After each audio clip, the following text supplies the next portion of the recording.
வாலைசலாம். இந்த என் மனசில் நீண்ட நாளாக ஓடிக்கொண்டிருந்த ஒரு கேள்வி உண்டு. சரி. எப்படின்னா, அதாவது அல்லாஹ் தஆலா எங்களை மனுஷனை படைக்கும் போது, அதாவது மனுஷனை படைக்கிற போதில், அதாவது குழந்தையா, அதாவது மனுஷன் பிறக்கும்போது அவனோட சேர்த்து அல்லாஹ் தஆலா ஜின்னா செய்த்தானோட சாட்டி விட்டுறான். அப்படித்தானே? அப்போ அந்த செய்தான் நாங்கள் மரணித்த பிறகு செய்தானுக்கு என்ன நடக்குது?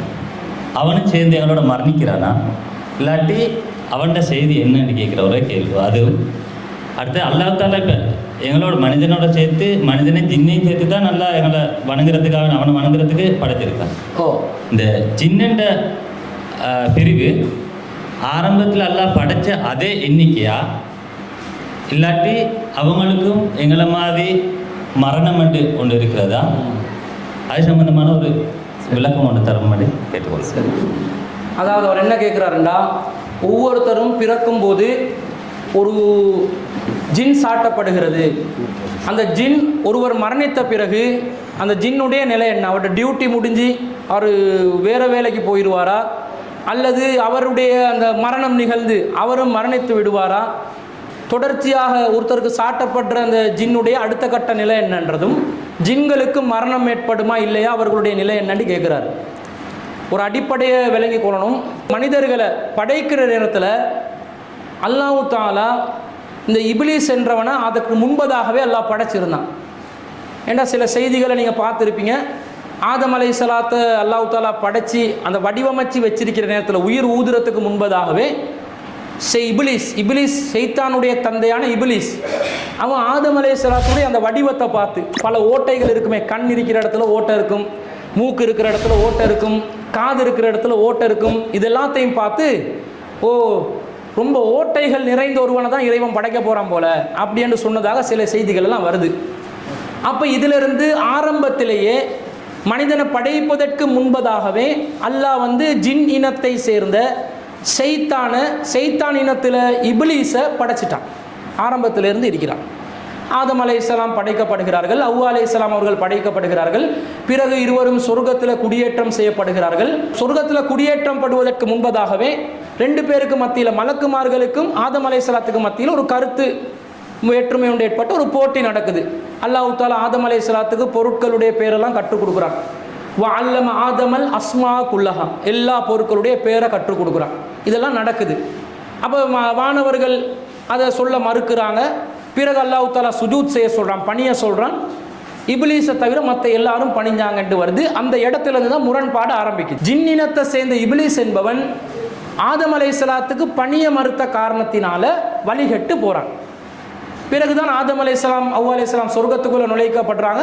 இவன் வழி கெடுக்கிறதுக்காக போகிறான். இந்த இப்லீஸ் அல்லாஹ்விடத்தில் கேட்ட ஒரு சபதம் என்னன்னு சொன்னால், அன்விர்னி இலா யௌமி யுபஅஸூன், இறைவா நீ மக்களை மீண்டும் எழுப்பும் நாள் வரைக்கும் எனக்கு அவகாசம் அளிக்க வேண்டும், எனக்கு டைம் தரணும், எனக்கு நேர காலம் வேணும். இப்லீஸ் அல்லாஹ் மௌத்தாக்கி விட்டான்டா, அவன் வேலைக்கு அவன் நேர காலம் கேட்டது கேள்விக்குறியாகும். அதனால் அவன் கேட்குறான், எனக்கு நேரம் தான், டைம் தான். அல்லாஹ் தஆலா இன்னக மினல் முந்தரீன், நீ அவகாசம் வழங்கப்பட்டவர்களில் ஒருவன். அப்போ உன் இனத்துக்கே என்ன செய்கிறேன்? சாகா வரம் கொடுக்கிறேன். இப்லீஸும் அவனுடைய சந்ததிகளும் தான் செய்தான். மனுஷனுக்கு சுஜூத் செய்யணும், பணியணும் என்ற கட்டளையை மீறின உடனேயே அபா வஸ்தக்பர வகான மினல் காஃபிரி, அவன் மறுத்தான், பெருமை அடித்தான், காஃபிரானான். அல்லாஹ் சொல்கிறான். அந்த காஃபிரான நேரத்திலேயே அவன் பெருமைப்பட்டு அல்லாஹ் கிட்ட அவகாசம் கேட்குறான். என்னைய நீ இப்போ வழி கெடுத்துட்டாய், நான் இப்போ நல்லவனாக போகிறதில்லை, அப்போ நான் கியாமத் நாள் வரைக்கும் மனிதர்களை வழி கெடுக்கணும், எனக்கு அவகாசம் தாண்டி கேட்க அல்லாஹ் அவகாசம் கொடுத்துட்டான். இப்போ அவங்கள மௌத்தாக்கினா அவனோட சபதம் நிறைவேறுமா, அல்லாட வாக்குறுதி நிறைவேறுமா? இப்லீஸுக்கும் அவனுடைய சந்ததிகளுக்கும் கியாமத் நாளில்தான் முடிவு கட்டப்படும். பிறகு மீண்டும் மறுமையிலே விசாரணைக்காக எழுப்பப்படுவார்கள். அதற்கு பிறகு எல்லா ஆக்களையும், இப்லீஸும் அவனுடைய சந்ததிகளையும் யாரெல்லாம் மனிதர்கள் அவனை பின்தொடர்ந்தாங்களோ அவங்களையும், யாரெல்லாம் சிலைகளாக வழிபட்டார்களோ அந்த சிலைகளையும், இணைகளாக வழிபட்டார்களோ அந்த இணைகளும் அனைவரும் நரகத்திலே போட்டு நிரப்பப்படுவார்கள். அம்லஹன்ன ஜஹன்னம, நான் நரகத்தை போட்டு நிரப்புவேன், மனிதர்களையும் ஜின்களையும் கொண்டு அல்லாஹ் சொல்றான். அப்போ அவங்க எல்லாம் நரகத்துக்கு போவாங்க. அதுதான் அவங்களோட வேதனைக்குரிய அந்த இடமா மாறுது. அப்போ அவங்களுக்கு மவுத்துன்றது இல்லை. மவுத்து இல்லைண்டா அவங்களோட வேலை என்ன? நல்ல வேலை செய்கிறதா?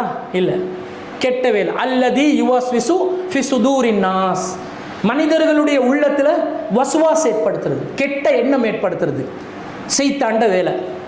அதே மாதிரி அந்த இப்லீஸ் ஆரம்பத்தில் அல்லாஹ் கிட்ட வரம் கேட்கும் பொழுது, அவகாசம் கேட்கும் பொழுது, வல ஆமுரன்னஹும், நான் அவர்களுக்கு கட்டளையிடுவேன், வல உமன்னியன்னஹும், நான் அவர்களுக்கு ஆசை வார்த்தை சொல்லுவேன், வல ஆமுரன்னஹும், அவர்களுக்கு நான் கட்டளையிடுவேன், ஐ யுபத்திக்கன்ன ஆதானல் அன்ஆமி, கால்நடைகளுடைய காதுகளை அறுக்க வேண்டும் என்று நான் கட்டளையிடுவேன், வல யுகையிரன்ன ஹல்கல்லா, அல்லாஹ்வுடைய படைப்பிலே மாற்றங்கள் செய்ய வேண்டும் என்று நான் அவர்களுக்கு கட்டளையிடுவேன். இப்படி ஆசை வார்த்தையும் தீய எண்ணங்களையும் கட்டளைகளாக மனசுக்குள்ள கொடுத்து கொடுத்து கொடுத்து மனுஷனை வழி கெடுக்கிற வேலை அவங்களோட வேலைன்றதுனால, ஒரு கரீன், ஜின் இனத்தை சேர்ந்தவன்ல ஒரு கரீன் என்ற ஃப்ரெண்ட், ஒரு ஃப்ரெண்ட் அல்லாஹ் தஆலா என்ன செய்வான், மனுஷனுக்கு சாட்டுவான். அந்த மனுஷனை வழி கெடுக்கிறதுக்குரிய கட்டளையை கொடுக்கறது தான் அவனோட வேலை. அவன் மௌத்தா போன பிறகு வேற ஏதாவது பிரச்சனையை பண்ணுறதுக்கு போயிடுவான். இன்னொரு குழந்தைக்கு அவன் சாட்டப்படலாம். ஒரு ஜின் ஒரு மனுஷனுக்கு மட்டும்தான் சாட்டப்படும், வேற குழந்தைகளுக்கே சாட்டப்பட மாட்டாதுன்னு இல்லை. அவன் வேற டியூட்டியை செய்யலாம். அல்லது இப்லீஸ் தன்னுடைய பரிவாரங்களுடன் கடலிலே தன்னுடைய அரிசை வைத்திருக்கிறான் என்று ரசூல் ஸல்லல்லாஹு அலைஹி வஸல்லம் சொல்றாங்க. இப்லீஸுக்கு ஒரு சிம்மாசனம் இருக்கும், கடல்ல தான் இருக்கும். ஆனால் கடல் பயணம் போறவங்களுக்கு அது விளங்காது. ஏன்னா அவங்க மறைவான உலகத்தில் இருக்கிறாங்க. திரையுள்ள ஒரு உலகம், கண்ணுக்கு புலப்படாத ஒரு உலகம். ஆனால் இப்லீஸுடைய அரிசை அவன் எங்க வச்சிருக்கிறான்? கடல்ல வச்சிருக்கிறான். அவன் பரிவாரங்களை வச்சு ஆக்களை அனுப்பிக்கொண்டே இருப்பான். தரைக்கு போ, குழப்பு குழப்பு, ஆக்களை குழப்பு. எவனெல்லாம் வழிகெடுக்க முடியுமோ அவனெல்லாம் வழிகெடு. அந்த வேலையில் ஒரு ஜாயிண்ட் ஆகுவான், ஊர்தியம் பார்ப்பான், வேலை செய்வான். அதனால அவர்களுடைய பணி ஓயாது, நம்மளை பார்த்து கொண்டே இருக்கிறான்னு அல்லாஹ் சொல்றான். அவனும் அவனுடைய சந்ததிகளும் உங்களை கூர்ந்து கவனித்து கொண்டே இருக்கிறார்கள். நீங்கள் அவர்களை பார்க்காவிட்டாலும் அவர்கள் உங்களை பார்த்து கொண்டிருக்கிறார்கள்.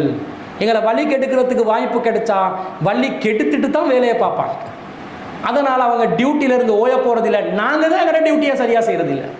அல்லாஹ்வை வணங்கி, அல்லாஹ்க்கு நன்றி செலுத்தி, அல்லாஹ்க்கு சுஜூத் செய்து, அல்லாஹ்வோட மார்க்கத்தை பிரச்சாரம் செஞ்சு, அல்லாஹ் சொன்னபடி வாழணும் என்ற ஒரு வாழ்க்கை நமக்கு அல்லாஹ் கட்டளை போட்டு இருக்கிறானே, அதில் தான் நாங்கள் தோய்வடைஞ்சிருக்கிறோம். இப்லீஸும் அவனுடைய சந்ததிகளும் அவங்களோட டியூட்டியில் கிளியராக வேலை செஞ்சு கொண்டு இருக்கிறாங்க. எனவே அவங்களோட மரணம் என்பது கியாமத் நாளில் தான். அந்த கியாமத் நாளுக்கு பிறகு அவர்கள் அழிக்கப்படுவார்கள்.